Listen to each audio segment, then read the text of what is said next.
Overture, Lego Ninjago, right hand only. I'm going to start off with finger number 3, or Middleton mouse, on D.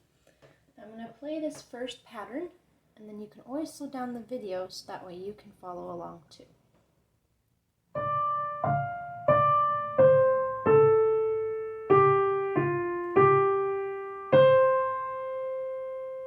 Okay, so the biggest thing to watch out for is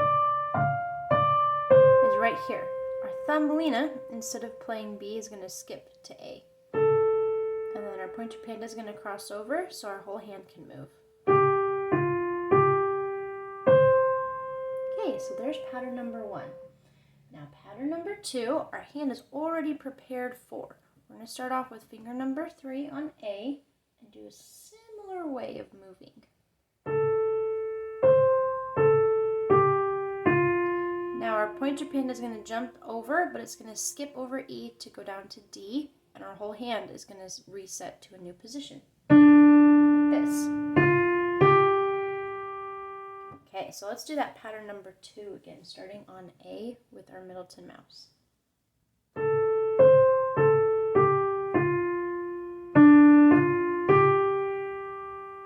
Okay, so let's play both patterns together. So starting off with Middleton mouse on D.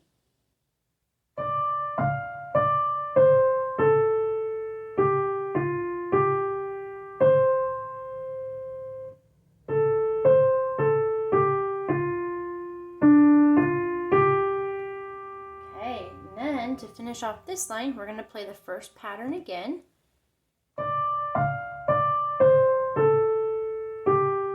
Then right here, we're going to change this last pattern to watch this.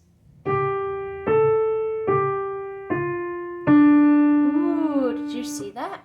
So we're playing quarter notes right here, or subnotes. G, A, G, F. Then our pointer panda's jumping down to that D.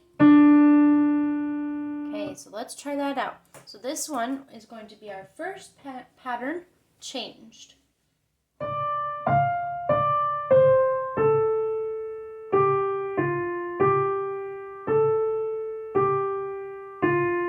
And then to finish it, we're going to do D, F, G.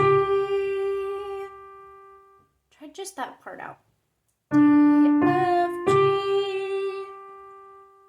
Okay, now let's play all of this together. So we have pattern 1, pattern 2, and then we're going to have our pattern 1 that's changed. Okay, now remember, if you want to, you can always pause the video, you can rewind it, and if you click on settings, you can also slow down the speed to where it's 0.5 speed or 0.75 speed, so it's a little bit slower to follow along with. All right, let's try this.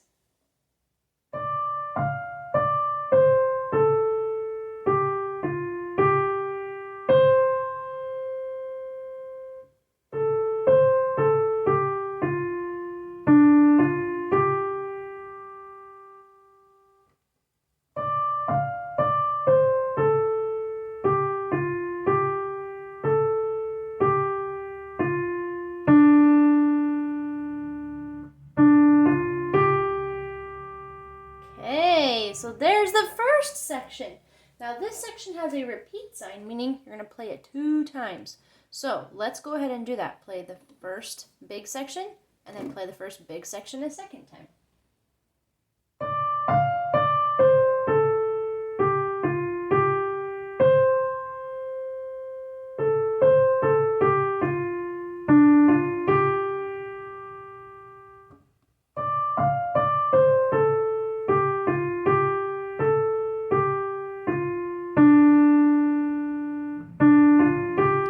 Repeat it.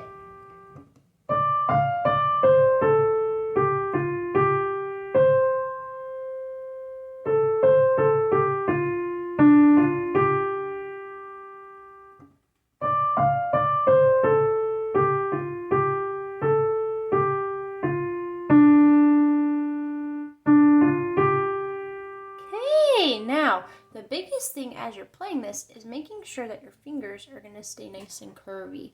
Now you don't want them to be really tight like this, but keeping them straight is going to make it hard to play this song fast, because we're going to play it fast like this next week.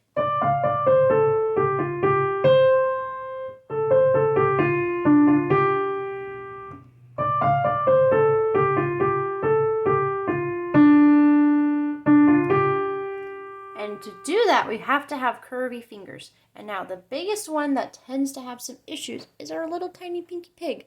So if you want to, you can always practice curling it and straighten. Curl it and straighten. Curl and straighten. And you want them to all stay a bit curvy. Now, if they're all curvy, that means every single finger can touch the white keys at the same time and nothing is flying up in the air. Now, it is important also to keep in mind that if you start to bend them like this on the piano, it might start to hurt your wrist a little bit. So kind of keep it loose. And another thing to help keep your fingers nice and curvy is if you sit a little bit farther away from the piano and try to keep your shoulders relaxed.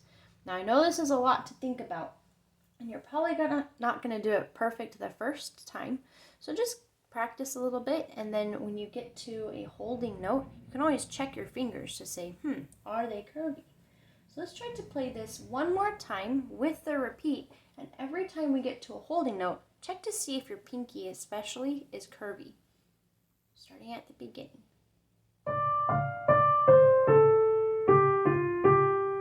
Is it curvy?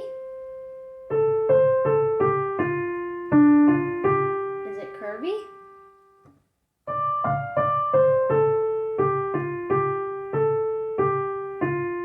Are all your fingers touching?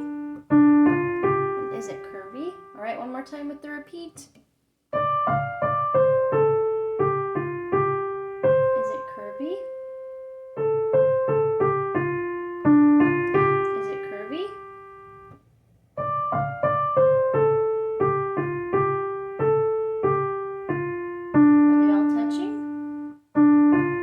Is it curvy? Okay, so there's our right hand for the first big section.